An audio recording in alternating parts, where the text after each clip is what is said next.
Halo, salam sejahtera bagi kita semua. Saya Esther Endang. Saya akan menyampaikan presentasi tentang learning atau pembelajaran. Sebenarnya learning sendiri itu apa sih gitu. Jadi pembelajaran itu biasanya didefinisikan sebagai mendapat pengetahuan, keterampilan, dan kemampuan belajar, pengalamannya atau pengalaman yang diajarkan. Jadi belajar itu selalu melibatkan pengembangan diri dengan cara yang berbeda, pemikiran yang berbeda, atau situasi yang berbeda, bahkan perasaan yang berbeda. Dan pembelajaran itu secara alamiah. Kita belajar setiap waktu dan juga seperti adaptasi dalam perubahan keadaan itu juga belajar. Kita tidak selalu berpikir bahwa ini adalah proses pembelajaran. Itu seperti misalnya, oh kalau belajar itu hanya dalam sebuah pendidikan, itu namanya belajar, tetapi tidak seperti itu.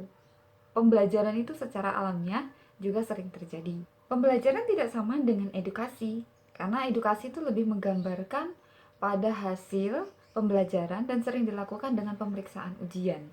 Nah, kalau kita di sekolah, kita berpatokan pada hasil dan nanti kita mengikuti ujian, terus kemudian kita menerima rapot.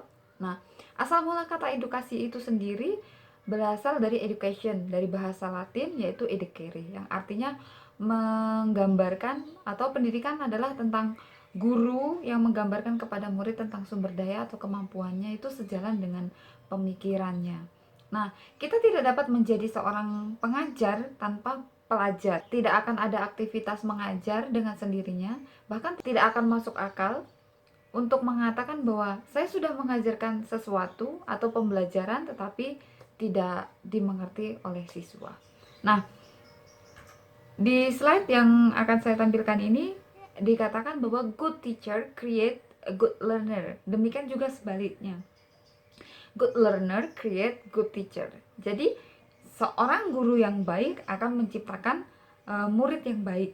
Dan demikian juga murid yang baik bisa menjadi guru yang baik. Nah, seringkali pendidikan dipandang seperti guru menuangkan pikirannya kepada muridnya, atau seperti guru menuangkan pikirannya ke satu bejana, bejananya yaitu muridnya, bejana yang kosong itu adalah murid. Nah, itu bukanlah pendidikan. Jadi pendidikan itu hanya menyuntikkan pengetahuan. Pemikiran ini meninggalkan kesan bahwa secara harafiah menguras, dan murid merasa tergantung, dan dikatakan di situ knowledge bloated atau pengetahuan yang terlalu banyak, sehingga murid itu bergantung pada guru.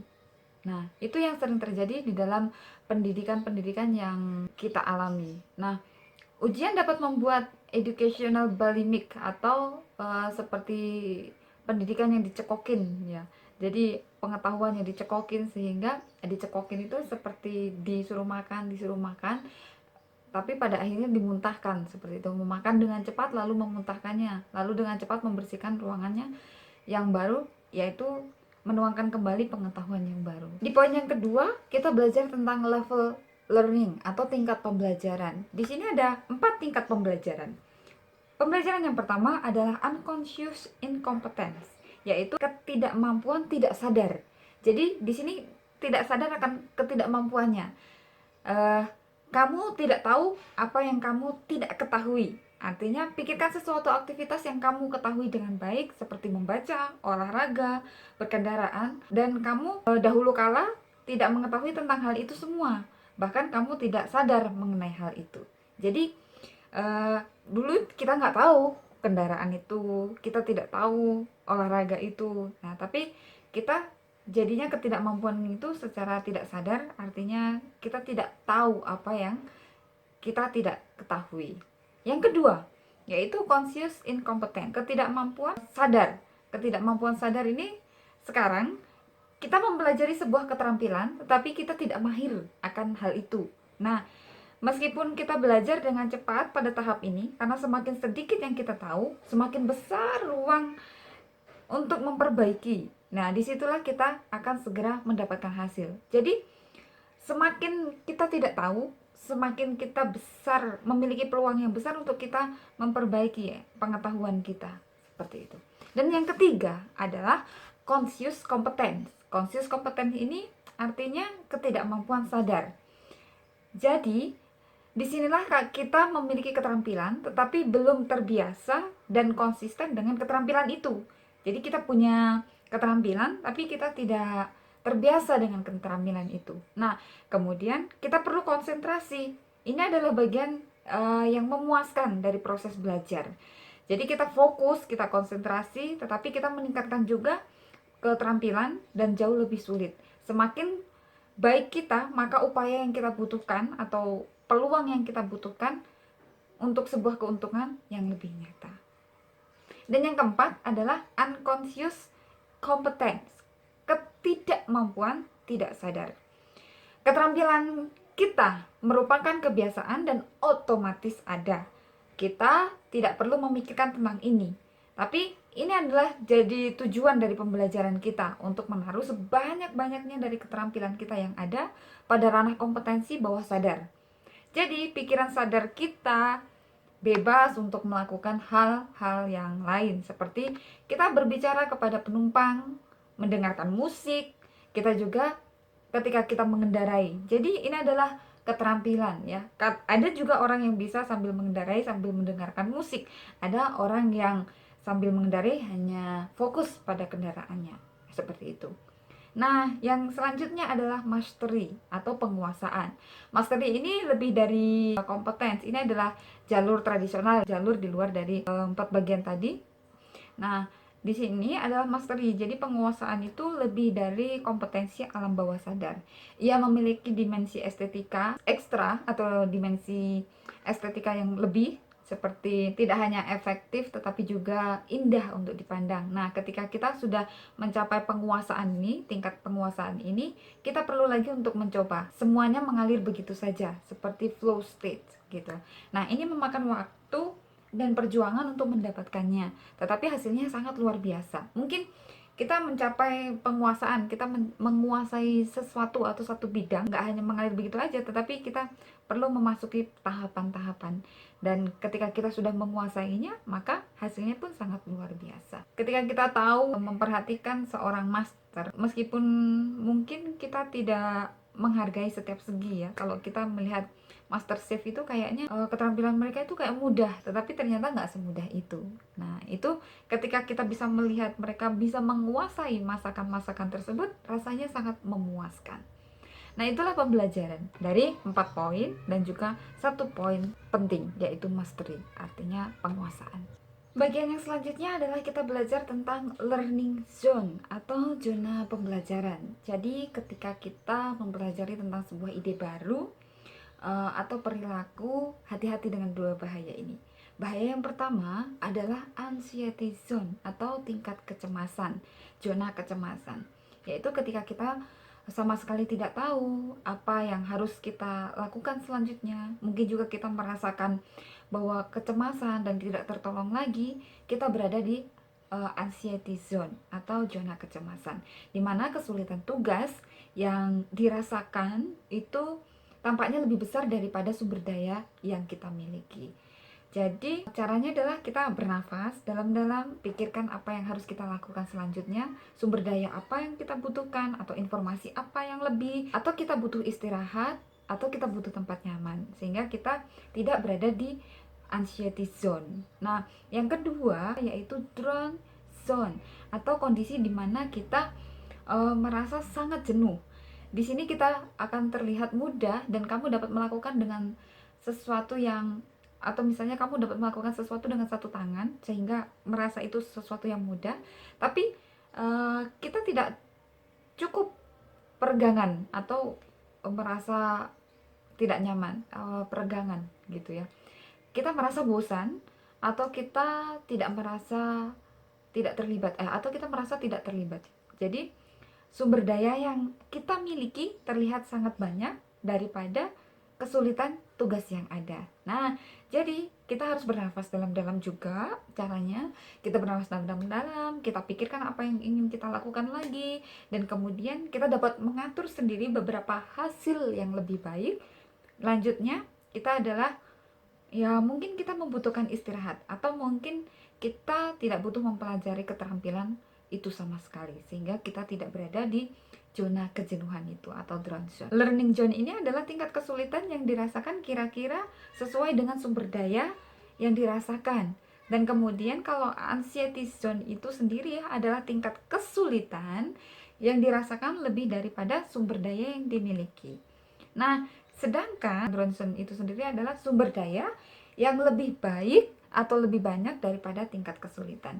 Jadi 3 hal ini kita bisa belajar dari tabel selanjutnya, yaitu perceived difficulty, ya, anxiety zone, kemudian learning zone, dan drown zone itu yang paling bawah, sehingga kita menerima perceived resource gitu. Ketika kita merasa waspada dan selalu siap, ketika kita dapat mengelola untuk tetap berada di learning zone dan menghindari atau mencegah anxiety zone dan drown zone itu sendiri, maka mempelajari sesuatu itu akan sangat bermanfaat dan menyenangkan. Yang paling penting adalah kewaspadaan ketika kita belajar tentang masalah emosi kita. Jadi kita harus mengendalikan emosinya. Kita berada di mana? Apakah kita berada di anxiety zone, atau kita di learning zone, atau kita berada di drown zone. Mari kita masuk ke materi yang selanjutnya, yaitu simple and generative learning. Jadi cara belajar yang sederhana dan juga cara belajar yang umum. Pertama, kita belajar cara belajar yang sederhana atau simple learning.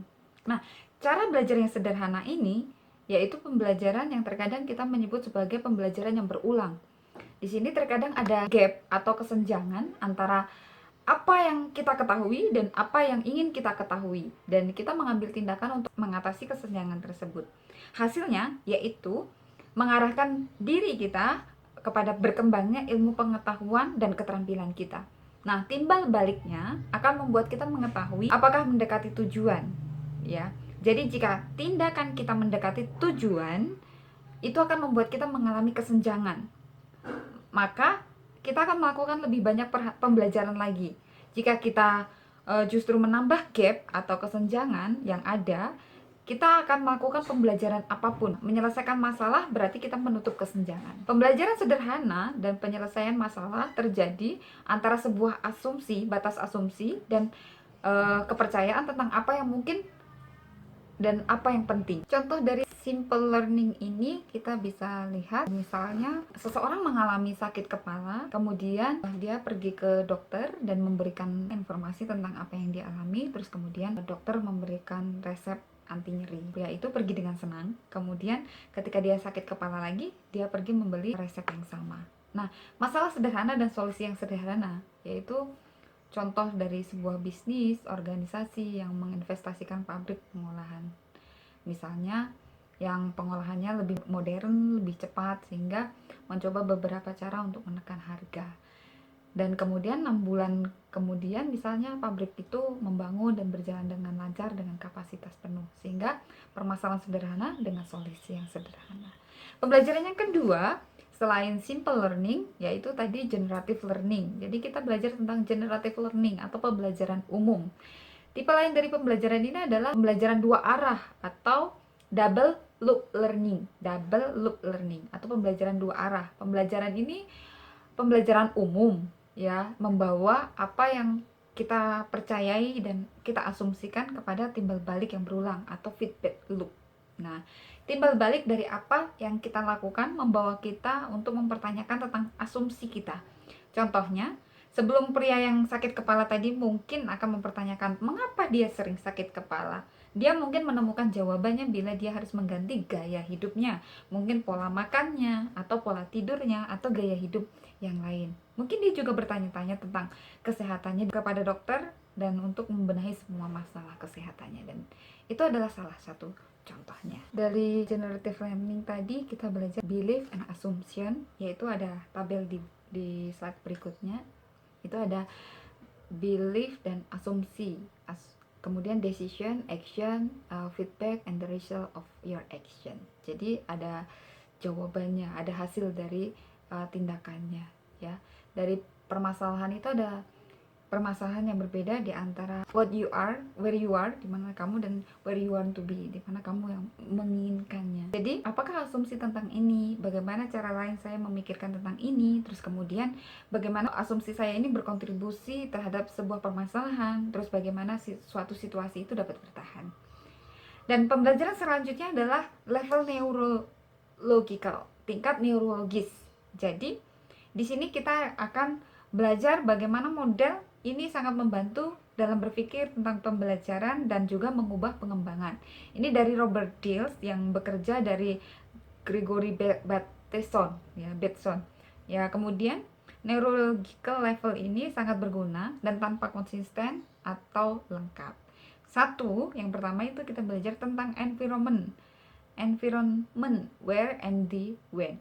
Jadi lingkungan, di mana dan kapan. Tentunya lingkungan adalah sebuah tempat, sebuah waktu, dan juga orang-orang yang ikut terlibat di dalamnya. Kita dapat menerapkan batas di mana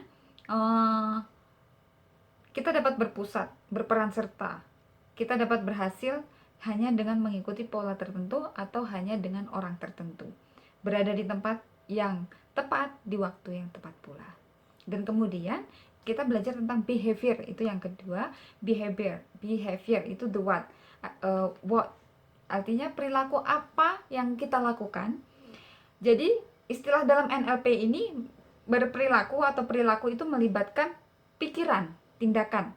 Kadang perilaku sangat sulit untuk diubah karena terkoneksi dengan sangat dekat dengan tingkatan yang lainnya. Kita melihat perilaku dari luarnya.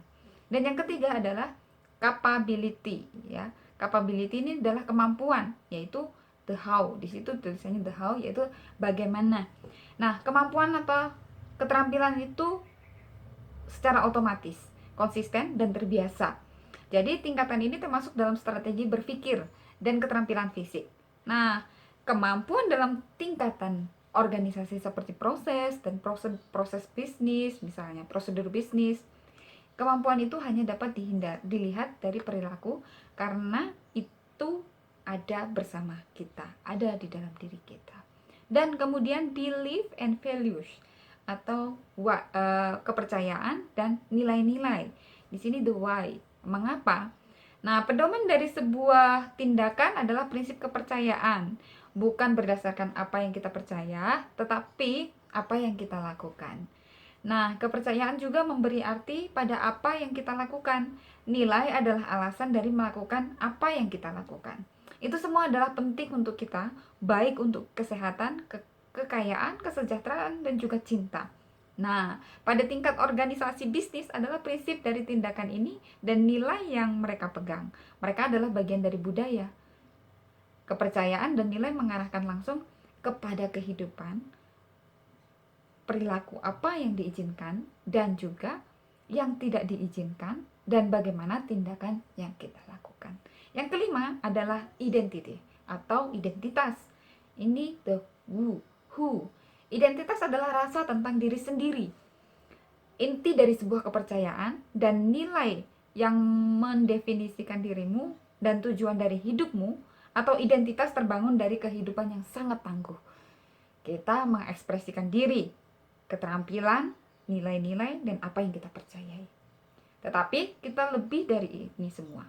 Dalam bisnis, identitas organisasi adalah budaya yang ada pada bisnis itu sendiri. Itu muncul dari interaksi pada semua tingkatan. Nah, yang keenam adalah beyond identity connection. Ini sudah berada dalam ranah etik, agama, dan spiritual, yaitu tempatmu di dunia ini. Pada dunia bisnis, artinya adalah visi dan bagaimana bisnis itu terkoneksi dengan sebuah komunitas dan organisasi lainnya. Kita bisa melihat neurological level itu ada denahnya, banyak sekali panah-panahnya mengarahkan dari satu sisi ke sisi yang lain, itu sangat berkaitan. Dan yang selanjutnya kita juga akan belajar bagaimana neurological itu. Kita akan belajar tentang tingkatan bahasa neurologis, ya. Neurological language. Jadi kita bisa tahu pada tingkatan mana seseorang tentang cara berpikirnya dengan mendengarkan apa yang mereka katakan. Contohnya ketika eh, kita dapat memetakan semua dari kelima tingkatan dengan menggunakan satu kalimat. Aku tidak dapat melakukan itu di sini.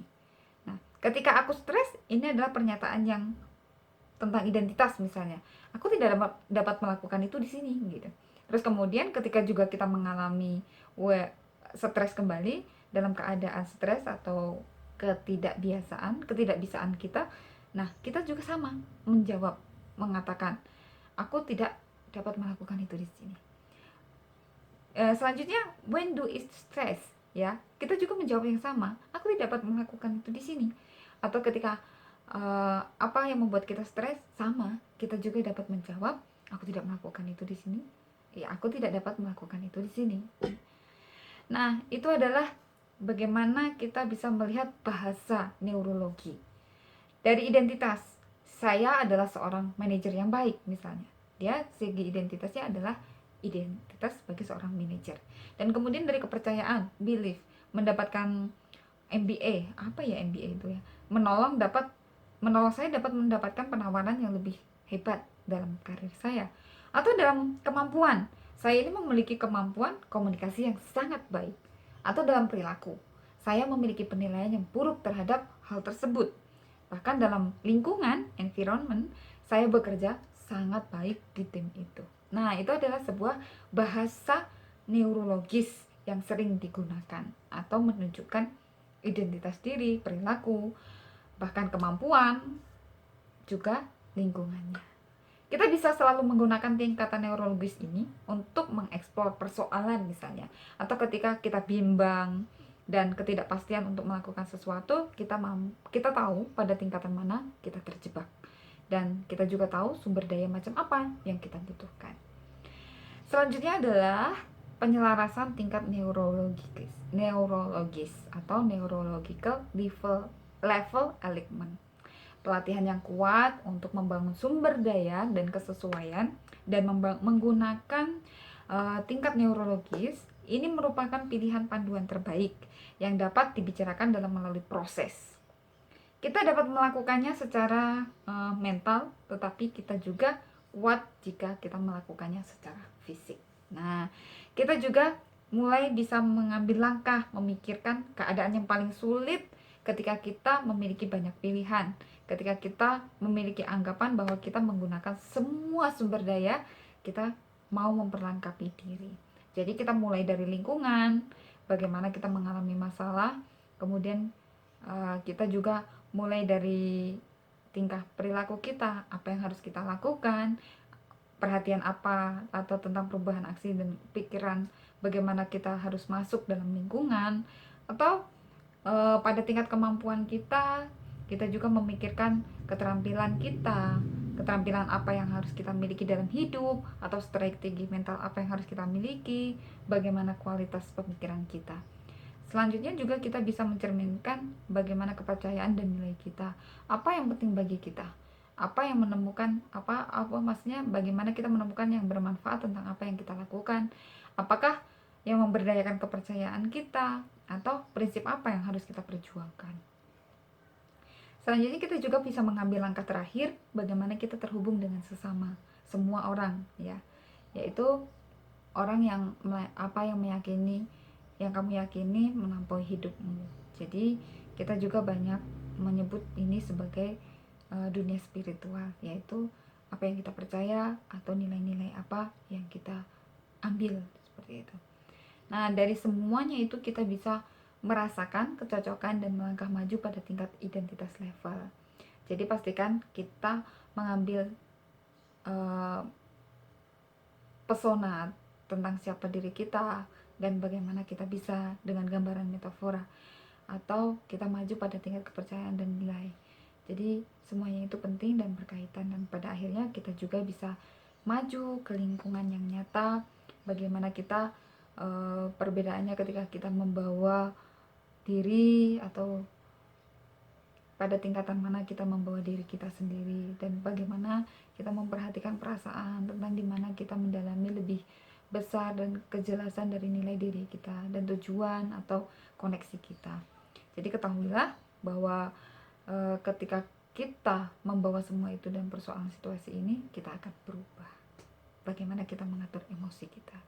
Dan selanjutnya adalah perceptual position, yaitu posisi perseptual. Bagaimana kita memposisikan diri tentang dunia, bahwa tidak semua orang akan berbagi tentang sudut pandang kita. Untuk memahami situasi sepenuhnya, kita juga melihat objek yang berbeda dari sudut pandang yang berbeda atau perspektif yang berbeda. Nah, sehingga kita bisa melihat sudut pandangnya itu memiliki tingkatan seberapa, atau luasnya, atau tingginya, atau dalamnya gitu. Nah, salah satu sudut pandang hanya memberi satu dimensi, misalnya satu perspektif kebenarannya, tetapi dari satu gambar yang tidak lengkap. Nah, di sana atau di sini kita bisa memposisikan, kita membayangkan satu kursi, itu adalah diri kita. Kursi yang kedua itu adalah orang lain, misalnya si A, dan kursi yang ketiga itu adalah si B. Jadi kita bisa memposisikan diri kita sebagai posisi pertama, realitas sendiri, bagaimana pandangan diri kita tentang situasi apapun. Misalnya penguasaan pribadi berasal dari sebuah kekuatan posisi pertama, yaitu diri kita sendiri. Dan yang kedua, posisi kedua tadi di kursi yang A adalah membuat lompatan kreatif dari imajinasi kita. Kita membayangkan bahwa diri kita itu berada di posisi si A, sehingga kita mengerti dunia dan perspektif orang lain untuk mengerti jalan pikiran mereka. Jadi posisi ini kita berdasarkan empati dan hubungan. Ini akan memberikan kita kemampuan untuk menghargai perasaan orang lain. Jadi, dan kita juga bisa memposisikan sebagai orang yang ketiga. Semua posisi tersebut sangatlah bermanfaat. Banyak orang hanya mengambil satu posisi, misalnya saya hanya mengerti diri saya sendiri, tetapi sangatlah tidak baik ketika kita hanya mengambil satu posisi, tapi kita harus bisa memahami ketiganya. Sehingga dari perseptual ini kita bisa belajar banyak tentang keadaan yang perlu dimengerti, bagaimana posisi kita, bagaimana kita mengerti posisi orang lain tanpa persetujuan dengan itu, atau ketika kita merasa perlu untuk dapat melangkah keluar dan mengevaluasi sebuah hubungan. Jadi solusi untuk sebuah permasalahan hubungan harus melibatkan perspektif dari dua orang, tidak hanya dari perspektif kita. Jadi ada dua pola perspektif, yaitu perspektif pertama dari kita mencerminkan hubungan meta, dan juga satu pertemuan bisnis. Nah, yang selanjutnya kita tentang meta mirror atau cermin meta. Di sini kita juga belajar sebuah pengembangan untuk menjelajahi sebuah hubungan dengan orang lain. Kita dapat melakukan ini tanpa mengubah, tetapi kita maksudnya tanpa mengubah, tetapi kita bekerja lebih baik jika kita berada di posisi yang berbeda, seperti itu. Jadi pertama, pilihlah hubungan yang akan kamu jelajahi, ya. Jadi kita harus memilih hubungan yang seperti apa yang harus kita explore. Apa yang membuatmu sulit? Kita mempertanyakan dalam diri kita sendiri. Apa yang membuat kita sulit? Apa yang kita pikirkan dan apa yang kita rasakan dengan sebuah hubungan ini? Atau apakah ini tentang perilaku? Apa yang kamu lakukan? Apakah kamu merasa keterampilanmu dan kemampuanmu itu menjadi sebuah tantangan? Nah, selanjutnya, sekarang kita tinggalkan sudut pandang yang pertama dan kita persiapkan untuk melihat sudut pandang yang selanjutnya. Kita membayangkan bahwa suasana dari sudut pandang orang lain atau posisi yang kedua, yang tadi ya saya jelaskan posisi pertama dan posisi kedua. Jadi sebagai pribadi, apakah yang kamu pikirkan dan rasakan? Terus kemudian bagaimana kamu melihat dirimu dan hubunganmu dengan orang lain? Kamu terhubung dengan tingkat neurologi yang mana? Atau apakah orang lain dan dalam hubungan ini tampak sebangun? Ya, kita jadi bisa mengambil langkah selanjutnya. Ini adalah dari meta mirror atau dari cara cermin meta, ya, pandangan meta mirror. Dan selanjutnya adalah the effective meeting pattern atau pola pertemuan yang efektif. Jadi kita harus menentukan atau memilih pertemuan yang mendatang di mana kita menginginkan pengertian yang lebih besar. Hal ini tidak perlu menjadi salah satu potensi keterlibatan konflik atau sebuah perasaan buruk. Jadi kita bisa memposisikan dua kursi untuk mewakili dua tempat duduk di mana kamu dan yang lainnya akan duduk. Jadi kita duduklah pada satu kursi itu dan memposisikan sebagai posisi pertamamu. Dan kemudian kita juga bisa memposisikan bagaimana apa yang perlu dicadangkan atau bagaimana responnya. Terus kemudian kita berdiri dan kita bisa duduk di kursi yang kedua. Jadi kita bisa memposisikan dengan orang yang kedua apa hal yang lain yang akan kamu katakan pada dirimu sendiri, apa nasihat yang akan kamu berikan kepada orang lain, seperti itu. Kita bisa memposisikan diri. Dan yang terakhir kita tentang action plan atau rencana aksi. Jadi rencana aksi ini apa? Yang pertama yaitu pikirkan tentang pengalamanmu pada latihan pertama. Jadi dari situ buatlah sebuah daftar dari kekurangannya. Jadi kita bisa merencanakan aksi selanjutnya seperti itu. Dan kedua, apa yang Anda asosiasikan dengan kata belajar. Terus siapa guru terbaikmu. Jadi kita bisa membuat list untuk diri kita sendiri. Nah, dari semuanya itu kita bisa melihat sebuah tangga. Sebuah tangga ketika kita menginjak, nanti selanjutnya itu ada slide sebuah tangga, ke arah mana tujuan tangga itu. Terus apakah kamu dapat membuatnya menuju jalan lain? Dan dengan melihat gambarnya secara berbeda, jika kamu berjalan di atasnya, yang mana titik hitam yang kamu temui pertama? Apakah dari horizontal atau vertikal?